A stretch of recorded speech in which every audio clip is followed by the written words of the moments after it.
back to ISO 20022.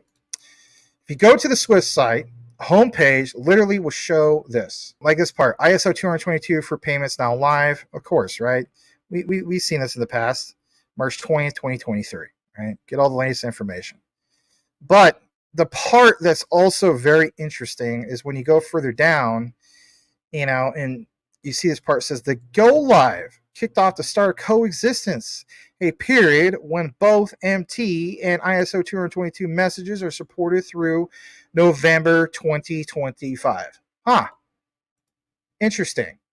Because we have pointed out numerous times that if we had to predict, and again, none of us can predict the future, but if we, I should say predict the future, but none of us have a definitive answer, right? But if we had to put it to an area where we can narrow it down, November 2025 constantly gets referenced because some people feel like that is this flip of the switch because it's a mandate. And why is that so important? Well, it's because the United States will be the last to show up to the big party. That's been referenced many times, okay?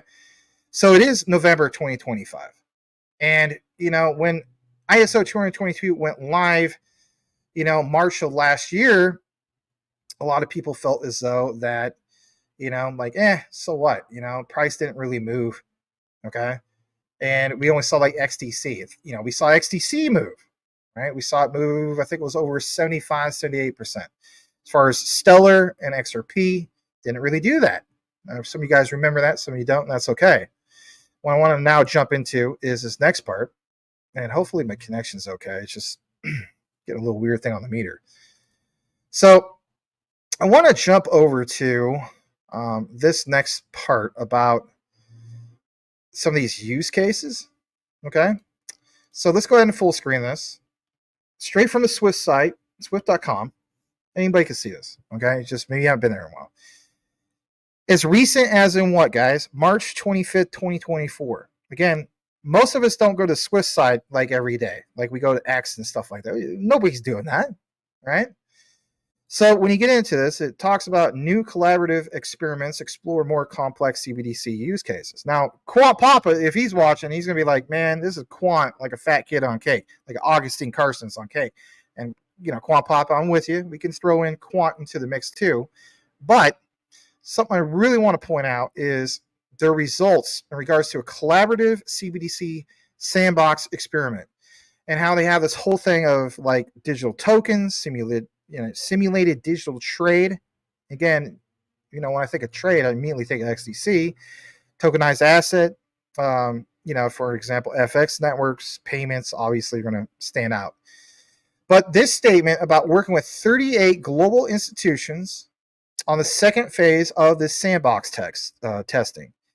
And it's testing on what? Their central bank digital currency interlinking solution. One of the largest known CBDC experiments to date. They're excited to share the results.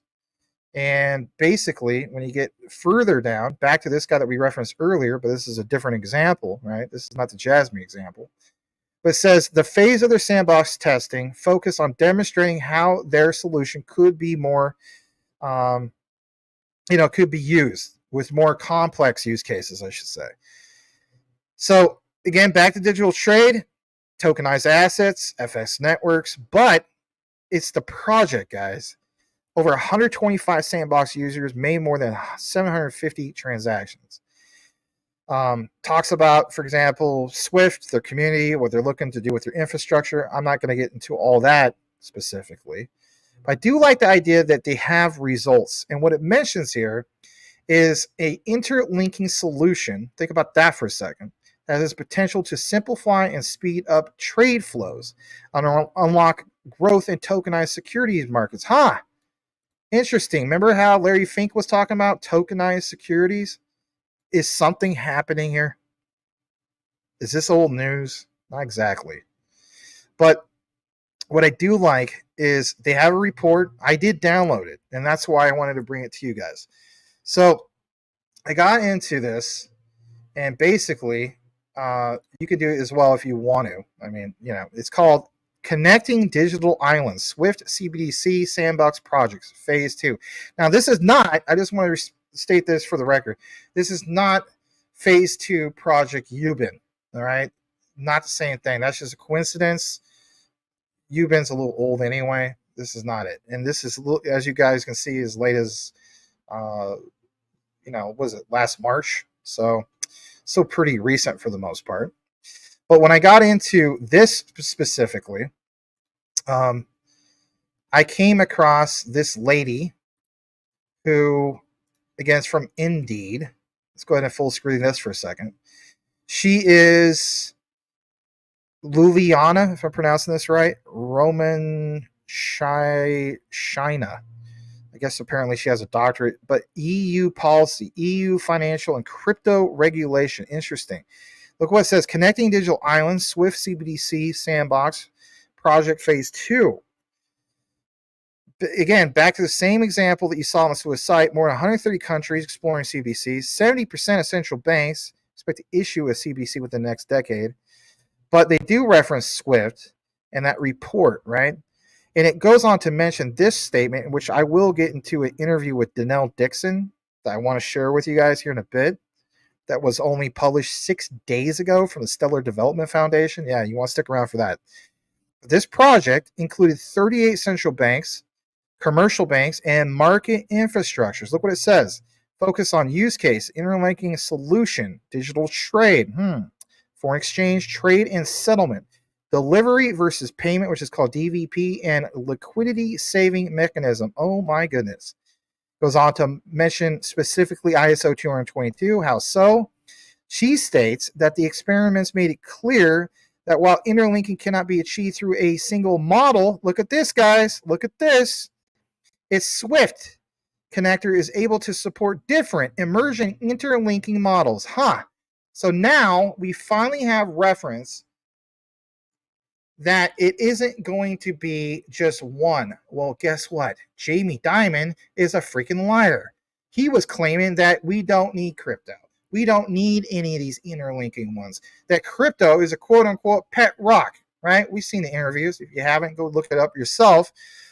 So this is a reference from literally a person that has her doctorate, and she's part of EU.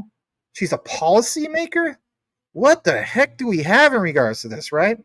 Pay attention to this. This is good stuff. So as I got more into this, it mentions how Swift plans to demonstrate this connector, how it can interlink other networks, such as bank-led tokenized deposit networks.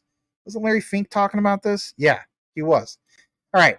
So what about the whole thing ISO20022? Well, this is the PDF, guys, okay?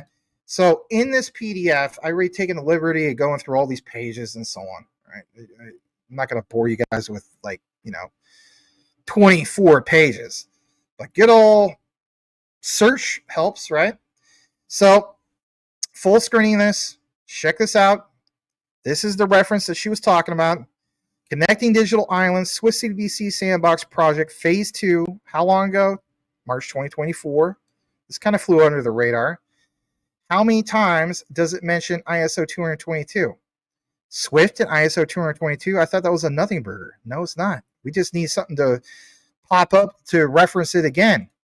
So this part right here, Swift connector, able to support different emerging interlinking models, talks about this use case, this connector, okay?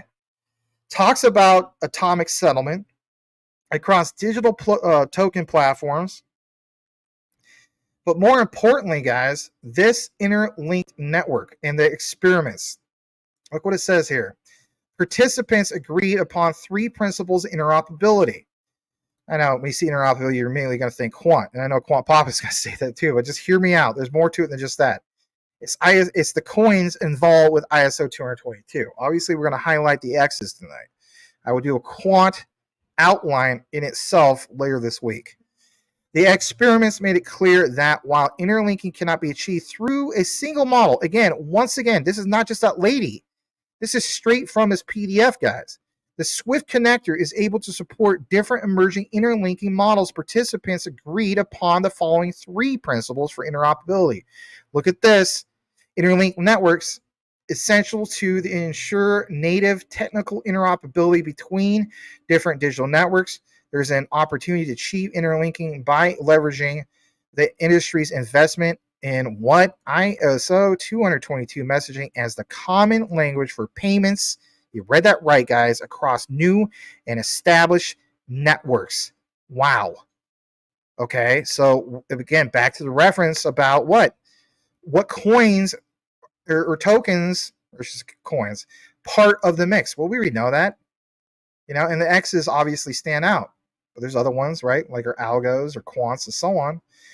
But this point, or this part, number 2, single point of access. A single point of access provided by Swift can enable institutions to reuse their existing channels, reach new networks, bring down participation costs. Think about that for a second. I want you guys to think about that for a second. Let me come back in the frame. So if you're brand new to all this, okay, what is something that we referenced literally 2 years ago on this show? Okay, we talked about how there's a problem that exists in Swift. And that problem is basically, if you're going to move, and I know you guys maybe get tired of me saying this, but there's a lot of new people here. If you're going to move $10 trillion, and we've had examples of this, anybody can look this up. For example, not this specific bank, but I always use this one. Like the Bank of Greece sending 10 trillion, not for cross-border payment, but overseas payment, for crying out loud, to the Bank of Seoul, Bank of South Korea, right? And they get hit with what on that, multi-trillion-dollar transaction to help, the other country and so on. Basically, they're getting hit with, what was it, $60 billion? That's a huge, huge fee. Back to this reference. Let's full screen it. Because we need to understand that institutions, you better believe, even they want to save a ton of money. Because, time is money. So you see the reference of a single point of access. You see the example of reaching new networks. And most importantly, you see example of bringing down participation costs. Yeah. What about coexistence? Because this whole notion that they can't coexist with the traditional, with TradeFi, right? That's nonsense. There is coexistence. With new digital networks, like it says here, from the PDF, from Swift, new digital networks are expected to coexist with traditional market infrastructure. Seamless interactions will be needed between new and the old. And what is mentioned in regards to 2024, they have a collaboration in this space. It will continue, and they're going to continue to collaborate with global community in 2024 for further driving the innovation. Is there more examples about ISO 20022? Yes, there is. How so? Well, as you jump down into it, you will see some of these examples. Hold on a second. Let me just pull that up for a second. And basically, you have this figure. But most importantly, it's like it says, the technologies that are being employed. And what do we see on the example? Boom. Once again, 3 networks that were randomly deployed on a combination of 3 private permission DLT platforms outlined below. And here you go. R3 Corda. Now, we saw a lot of news in regards to R3 and Quant. But understand, remember R3 Corda with the XDC bridge. Distributed ledger platform designed for businesses to build, interoperate, secure, private, decentralized applications for core dApps. Various industries, primary focus on the financial services sector in the sandbox for CBDC networks, simulated on Corda, which are SGD, THB, TWD, and of course, HKD, which I mentioned is the Hong Kong dollar, right? Here's an overview of how this all works. Some of you guys have seen it. Maybe you haven't. Maybe you've seen it on other shows, right? And it shows how it all connects. But what most important thing in my eyes is, it's hard to see this, but I'm going to see if you can see this. Hold on. There's a little illustration here, okay? So if you're on your couch, it might be hard to see. On your phone, it might be a little bit easier. I wish you could zoom in more, but it'll make it kind of distorted and funky looking. But bottom left, you see where it says ISO, literally shows ISO now. CLS with the Trusted Market Solutions. And guys, this is Swift CBDC Sandbox Project Phase 2. But literally mentions ISO, okay?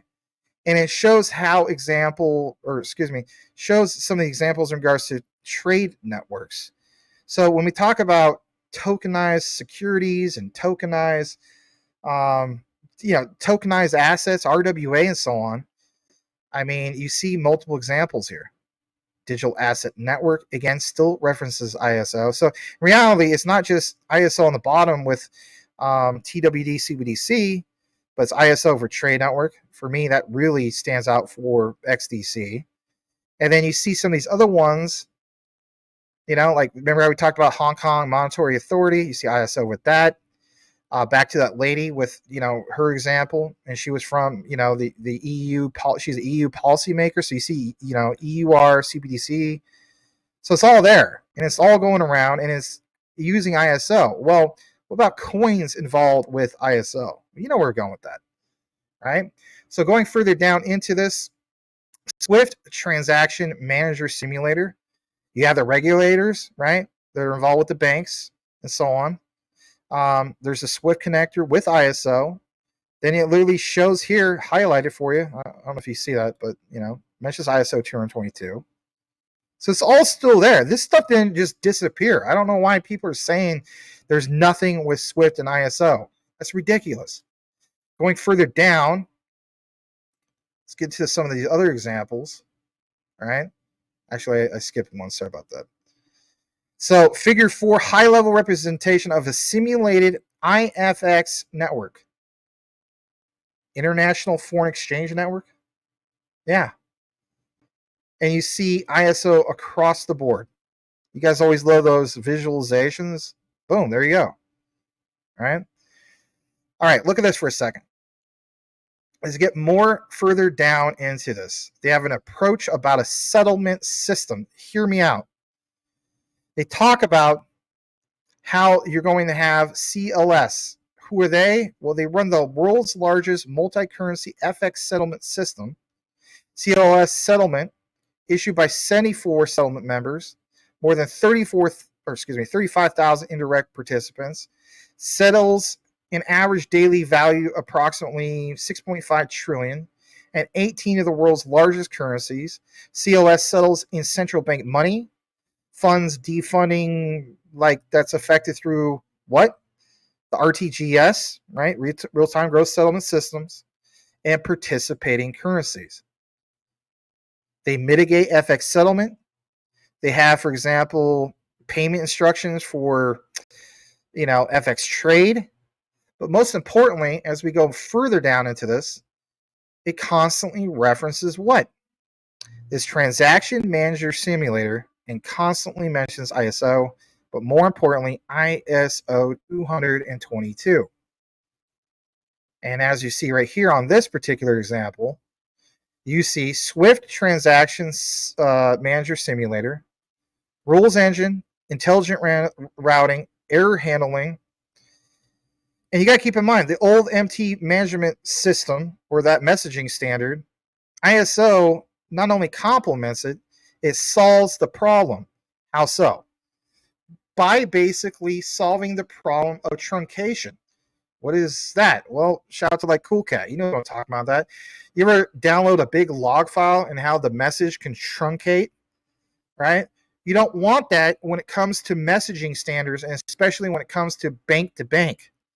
You don't want that at all. Look what it says on the far right side. You have examples of receiving payment obligations from different networks in a central queue. Receive indicator to participants. In netting from banks, like it says, is optional. There's an evaluation process. Again, understanding ISO 222 is not just complementing this, it solves the problem, okay? And the obligations of, some of the things that were basically mentioned. This part I do want to get into for a moment. It mentions trade payments. Look at this for a second. This is from Swift, and all these examples about ISO 222. But it's the whole thing about these participants and the capabilities of Swift through the connector, okay? So it mentions tokenization built on the foundations of digitalized trade, clear potential when it comes to improving efficiency, reducing costs. Think about that, right? Minimalizing fraud, I'm not pronouncing that right, but that's the way I interpret it. They demonstrate how complex workflows for what, guys? Cross-border trade payments, not just cross-border payments, but trade payments. Interesting. Swift connector, order to settle pre-authorized payments, 24/7 basis. And again, some people will say, well, if it's 24/7, this has to be in regards to FedNow. You could take it as you want. What about liquidity? This is, in my opinion, where, XRP would stand out, right? So in regards to liquidity in itself, when we get more into this, you will see here a little bit more about this. So I want to get to this part. Excuse me for a second. Foreign exchange inspired settlement engine. I'll get more into that liquidity part, but I did want to not skip this part. It's this whole thing of Swift connector that demonstrates seamless interoperability between the new existing market infrastructures, delivery versus payment. And like it mentions, multiple on-chain and off-chain cash networks is absolutely critical. This, to me, stands out when it comes to what? Stellar. That's why I'm talking about all three of these. Now back to the XRP example, look what it says about LSM. Based on the feedback from working group session and multiple bilateral interviews that we conducted, it became clear there are multiple reasons why financial institutions choose to fragment their liquidity. As we know, when it comes to Ripple with ODL, on-demand liquidity, to me, this is where this is going to shine, even with these examples. It says that these may include risk management, business continuity, customer preference, cost of payment. There is no immediate demand to explore this use case any further in the short term. And of course, there's another example, and I won't get into the last part because that will make this super long. But look what it says, guys. Trade payments. Again, this, the XDC, in my opinion, and I know a lot of you guys feel the same way. Automate complex trigger-based payments for trade across multiple different CBDC networks. And that has to stand out, and especially when it comes to, this marketplace that they're talking about. Okay? They have next steps about how they're going to go about this, and that's where I want to get into this. I want to get into some of the key things about the next steps, okay? So what I want to do now is just show you a quick little reference about this agenda, okay? So let's take you over to here. This is on March 27th. Let's go ahead and full screen this as well. Excuse me. And this is from Global Government FinTech. Look what it says here. This is really interesting. So it's hard to see it, but it talks about this CBDC connector potentially, has potential, I should say, to simplify and speed up global trade, SWIFT. As we know, how can SWIFT speed up global trade in its current state? It can't. We know that. There's no way it can't in its current state. They had to do something, right? With messaging, with ISO20022, that obviously supplies that need. But it's so much more than messaging. Do you have, the bigger players are going to do tokenization? And if so, can they scale? Right? That's been a common thing that's been mentioned. As I got more into this, you will see here how they reference to simplify and speed up global trade through SWIFT. And back to that example of that PDF. Why is that important? Because again, in that PDF, something is brewing here. Or if anything, something's already happened and just kind of flew under the radar. Look how many times trade is mentioned here. And more specifically, look how many times that they demonstrate that they have SWIFT as the global connector. SWIFT is not going away. SWIFT is basically, utilizing like a toolkit. You got to look at SWIFT like SWIFT is literally using, like a toolbox. And who's part of that toolbox? Is XRP your crescent wrench? Is XLM, your hammer? Is XDC your Phillips screwdriver? You get the point. This, more importantly, is a good thing to get into. It talks about the largest cross-border collaborations to date, emerging field of CBDCs, institutions, central bank, commercial banks, market infrastructures, and these experiments. SWIFT apparently concluded the whole thing. and they have a solution to basically simplify trade flows. Interesting, the terminology, especially like when we talk about JASMY, data free flow with trust, but trade flows. So they talk about being complex and how they're looking to solve all this. But most importantly is this integration. And look how many times, again, you see the example of trade. But most importantly is what you see right here in regards to Hyperledger Fabric. Now, as we know, who uses Hyperledger Fabric? Now, this isn't a JASMY example because I know that they use also Hyperledger Fabric. But since we did get the example ISO20022 earlier, we know that Ripple does use, for example, they got the whole thing going on with Hyperledger Fabric, right? So I'm going to jump over to this next part, and you will see here, again, this is an example from a news posting from Swift. And again, I don't know if enough people talked about that. That's not the point. But you do see here that they have the results that we're in, about 38 global institutions.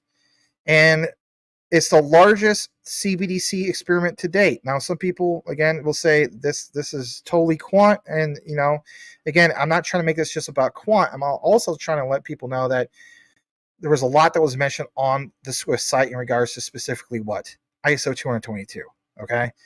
So they had this whole thing about posting all this, how they interlink the orchestrated transactions across simulated digital trade, FX, and so on. But that wasn't that long ago, right? And most importantly, it's not just Swift with the reference. You have the global government fintech. Again, not a big following, right? Because it doesn't even need to be. But they even talk about how there's a CBDC quote-unquote connector that has the potential to simplify, speed up global trade. Again, this is why we have to include XDC in the mix, okay? So before we wrap it up, there's a couple things I want to get into. And especially give you guys that Danelle Dixon interview. So what I gathered is this, okay? Yes, we know that Ripple does use Hyperledger, but it's in a couple ways, right? It's not exclusive to just Hyperledger. So Ripple is a member of the Hyperledger Consortium. And as we know, that's a group of organizations working, of course, on blockchain tech. It's hosted, of course, the Linux Foundation. And basically, there's an article even a long time ago from Investopedia stating that Ripple joined the Hyperledger Consortium. There's, of course, the Interledger Protocol, as we know, ILP. Ripple contributed their ILP, which is a protocol, as we know, to connect different payment systems to Hyperledger. And that specific collaboration resulted in Hyperledger Quilt. I know it sounds kind of nerdy, but it's a Java-based version of ILP, and it's for enterprise use. Now, think about that, enterprise use. Wouldn't Swift be all over that? Yeah, they would be. So Ripple joined that a while back. Hyperledger Quilt helps connect Hyperledger blockchains with other ILP-compatible systems, and most importantly, like what? XRP. The XRP ledger. That was the whole point. The other example I want to get into for you guys is some people say, well, Max, you talked about XDC. Does XDC use Hyperledger? Well, hear me out. XDC network leverages Hyperledger Fabric, but to a certain extent. I'm going to give you guys a basic breakdown about that. XDC network is a hybrid blockchain, and it combines features of public and, of course, private blockchains. Hyperledger Fabric, as we know, is a framework for building permission blockchains, and it's, of course, ideal for private and even enterprise use. Keyword is what? Enterprise use. Exactly. While it's not directly built on Hyperledger Fabric, though, XDC in itself, their network utilizes it as its foundation. They have this whole thing, like a combination that allows XDC to offer benefits like, for example, these three things, and that's scalability, security, and performance. So people ask, like, how the heck can XDC scale if it only does 1,500 to 2,000 TPS? Great question. But there's your answer in regards to scalability. Now, I want to bring you back over to this guy. This is a different particular guy from the Swift site. He goes on to mention this. Why is this important? Because he mentions that today 89% of transactions, guys, are traveling from originating banks, to beneficiary banks, and they are already executed in under an hour on the Swift network. Back to the example about scalability and speed. Cross-border payments executed in under an hour. Today, 89% of transactions traveling from originating banks to beneficiary banks are already executed under an hour on the Swift network. At present day, only 60% of the wholesale payments reach customer accounts in under an hour. This is due to delays in regards to the beneficiary leg caused by issues. Remember, I don't know if you guys caught that, but in that PDF, it talked about that leg. Yeah. So it says that there's issues including payment controls, such as currency controls. There's a batch that processes and has this whole thing about open hour infrastructures. But local infrastructure and policy, therefore, have an important role to play in achieving the bar that was set by the G20. By the G20, and that lady again from the EU, she's a policymaker. What about ISO20022? Wasn't that the subject of tonight? Yep, there is a reference. So Swift, again, this is from Swift, and I have no idea why people want to still say to this day that ISO and Swift is not a thing. It's written all over the thing. And then more importantly, guys, this update. So the road to faster payments, the migration to ISO 20022 by high-value payment systems. Think about that. What would be a high-value payment system, guys? Ripple XRP, Stellar XLM, and then for trade, XDC. So look at this. Swift network for cross-border payments and reporting. Adoption of, again, ISO 20022 began March 2023. Will run to November 2025. Why is that? Because there'll be a mandate. It's going to allow for payment providers to exchange more information in a more structured way. They have this whole thing of a key process, but this part, knowing who is sending and receiving funds, is essential to dealing with fraud. Absolutely. And to have it all on blockchain, that's the only way it's going to happen. How? On a public permissionless ledger, as the saying goes. You got to be able to verify all that, right? So if Swift is not taking in all this and upgrading their systems, as the saying goes, for this new tech, then you're trying to tell me that blockchain is not involved? DLT is not involved? Of course it's involved. All right, more about this for a second. It's involved in regards to transparency. All right. And I love this part where it mentions how they have cross-border payment transparency by providing end-to-end visibility on those transactions. Financial institutions now have access to clear, accurate, and real-time information. Real-time information would be basically through what? Blockchain tech. It's not that hard. All right. So I like this part too. I know that Quant Papa will say that, when you see high value wholesale payments, that's going to be your quant plug. I would agree with that. Okay.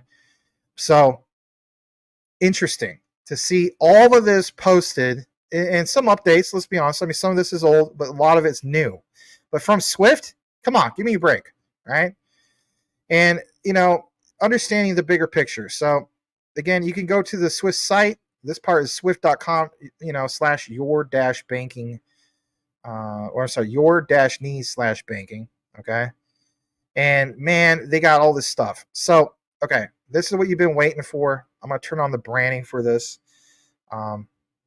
This is in regards to, turn that part off. Yeah. This is in regards to Stellar. Okay. This is straight from Danelle Dixon. Let's go ahead and share this.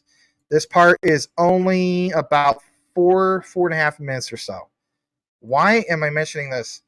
Because I had to give you that whole outline. Try to remember everything that was presented, or not everything, but a good portion of what was presented, because it will all add up here in a bit in regards to what you're going to hear from Danelle and another particular person who is, I think it's Justin Rice, if I'm not mistaken. Yeah, Justin Rice, VP of Ecosystem.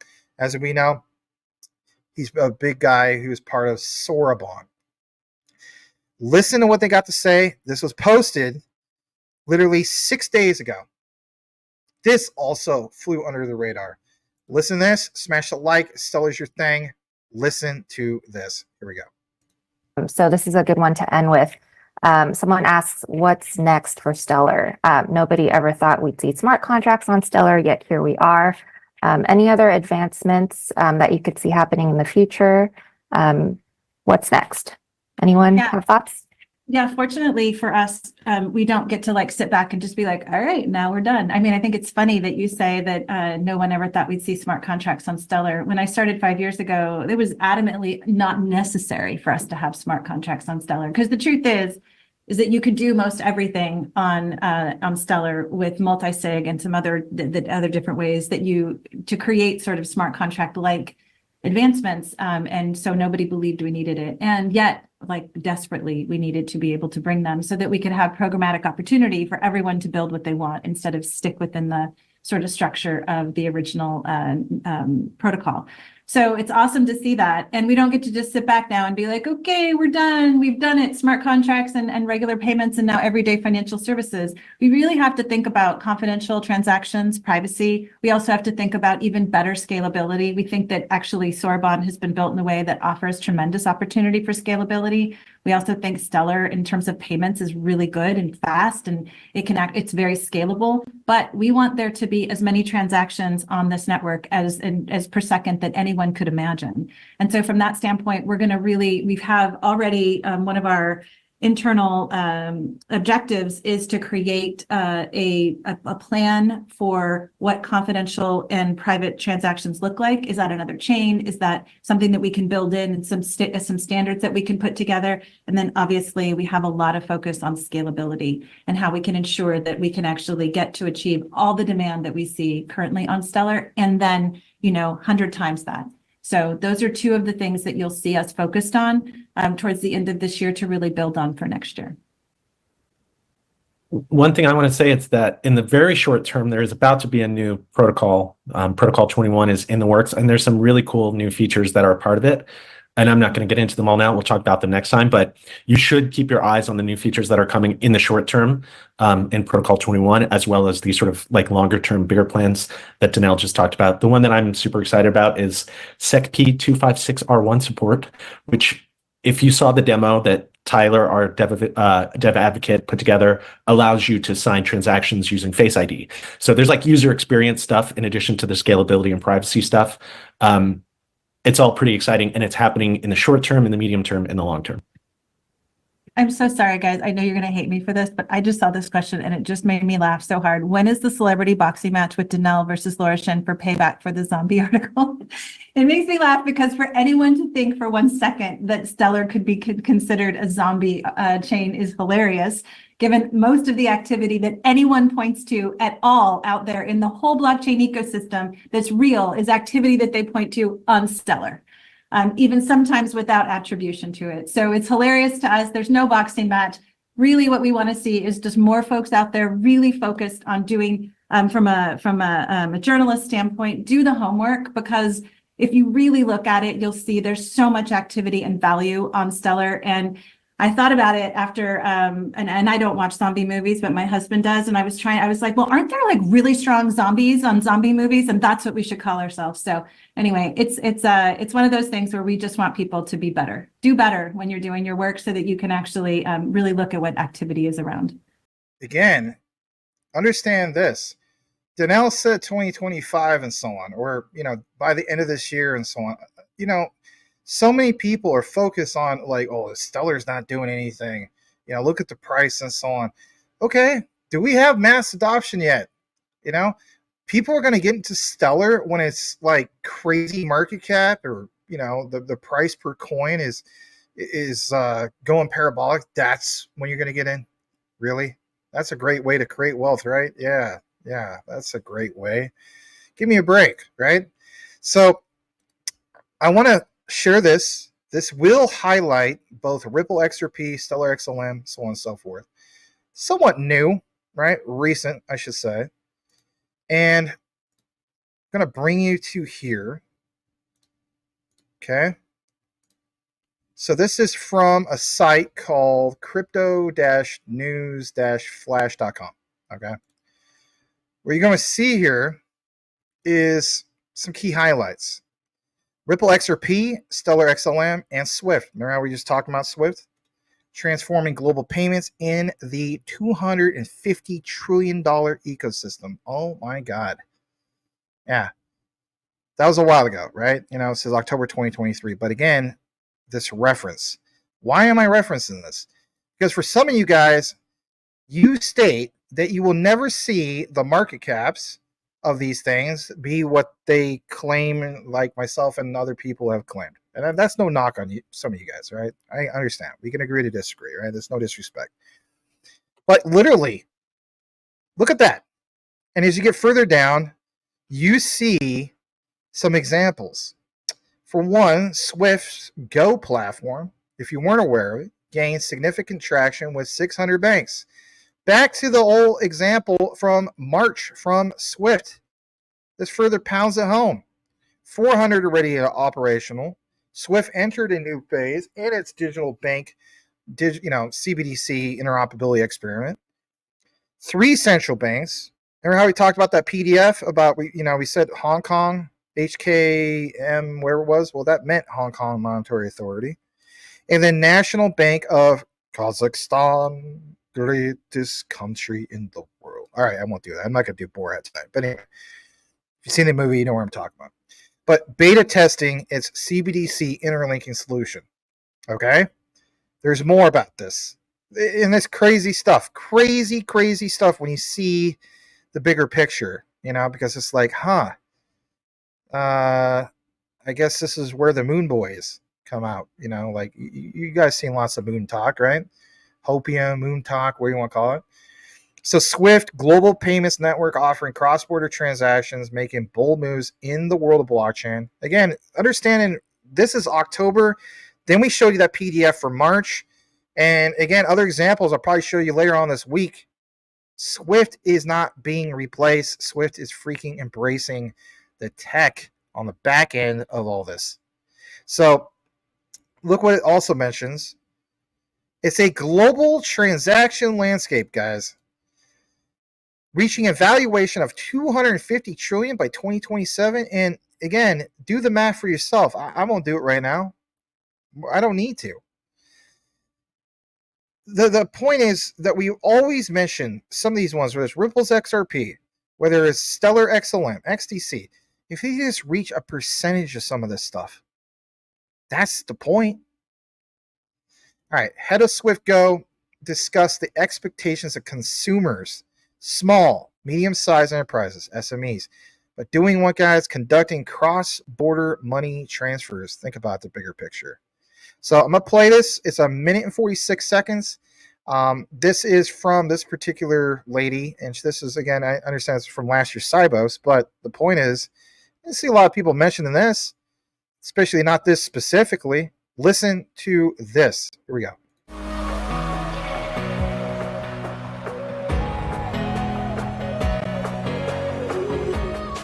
It's been an incredibly busy and interesting week at Sybos.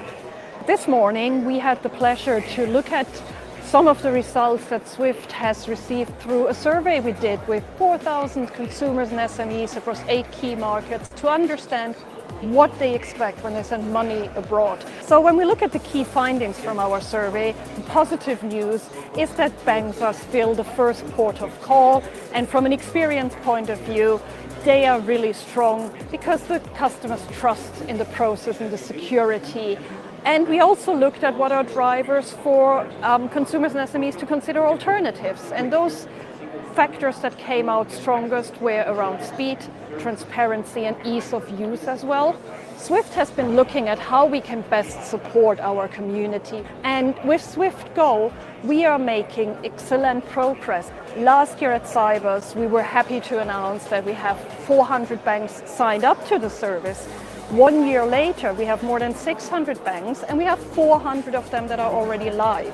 The low-value payment space represents a fantastic opportunity for providers of international payment services, and we would really encourage them to work together, to collaborate with us and the entire community to increase the speed, the transparency, and the ease of use. and to make sure that they remain competitive, that they don't only retain but even grow their market share.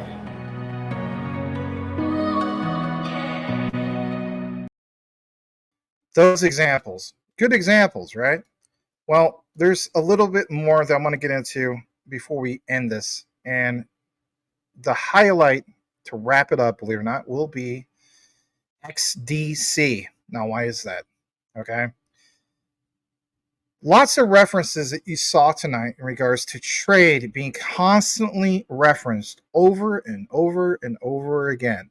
Now, as we know, when it comes to XDC, you know, people on the surface, if they haven't done much research, they'll say, oh, XDC, okay, yeah, you know, trade definitely stands out for it. There's some things I feel as though that we need to mention again. I think people have forgotten or maybe just haven't been talked about for the longest time. So I'll pull this up, and this is straight from XDC, believe it or not. So take a look at this, and what does it say? It says specifically Impel. Remember old Impel? Did we forget about them? Yeah, I think we did. Impel and the XDC network, Zinfin, announced a while ago the launch of Impel. Alternative solutions platform for quickly and securely sending, ISO20022 compliant financial messages.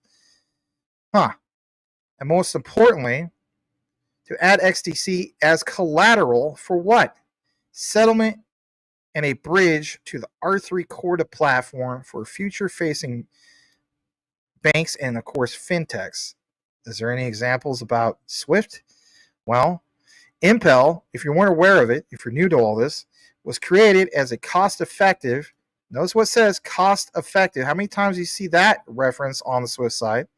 Alternative to legacy financial messaging solutions like Swift and even SEPA, providing interoperable standard for financial data exchange while streamlining settlement and reconciliation.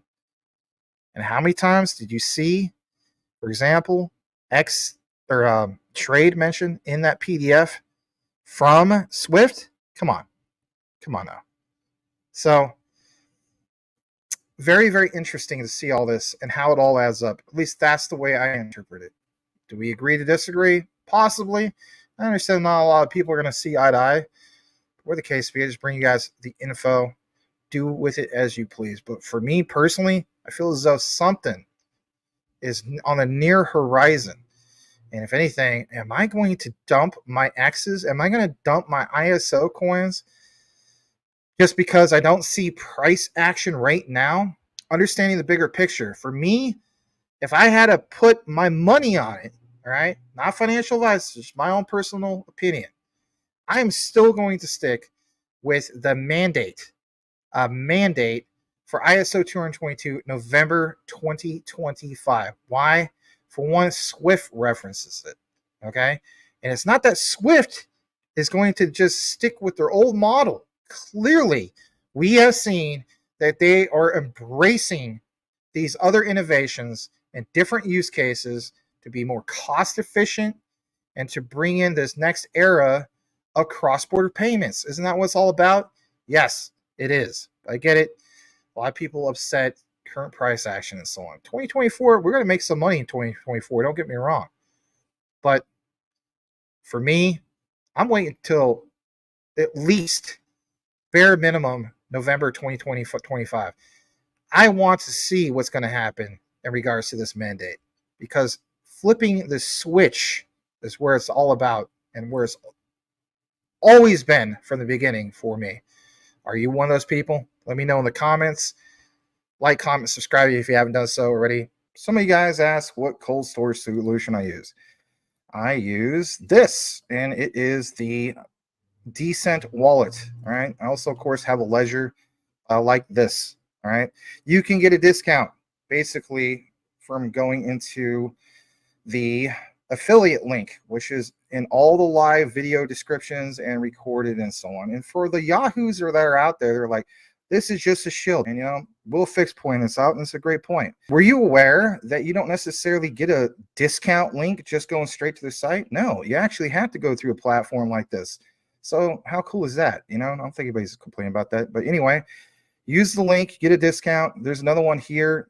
If you're the type of person you want to get one for you and your, you know, significant other, you can get 2 of them. They actually have another promotion, which is this, and I think this is cool.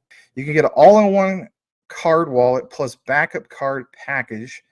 Interesting. I thought that was cool. And again, one of the main key things I like about the Descent wallet is not having to do the red tape of, you know, jumping through all the hoops for XDC and the custom folder. I mean, Edward Vincent can vouch on that. Some of you guys can too as well in regards to Ledger. That was a pain in the butt. You don't have that problem. You literally open up your phone, it's on your app, track everything that's going on, right? And, you know, saying goes, not your keys, not your crypto. You know the drill. Check it all out, though, if you wish to do so. It is truly the cold storage solution that I use for the most part. There's still some on Ledger that, you know, I kind of split it up on it and so on. So it is what it is. But if I have preference over one, I'm going with this one. A lot easier to use and so on. And some people, even to this day, still ask me which one to use.